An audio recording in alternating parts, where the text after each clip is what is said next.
দর্শক, বিনোদন কাকে বলে দেখেন, শুধু বিনোদন আর বিনোদন।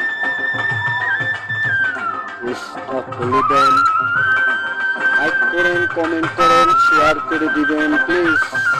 ভালো লাগলে শেয়ার করবেন, ভালো না লাগলে শেয়ার করবেন না। যার কাছে ভিডিওটা যাবে আমার পেজটা দয়া করে ফলো করে দিবেন।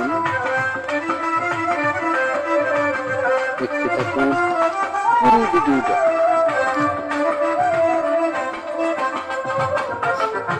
তুমি বন্ধু থাকো সুখে রে, আরে আমার রিয়াজুল ভাই রে, হায় হায় আমি কাঁদিতে ঠুকলুকে রে।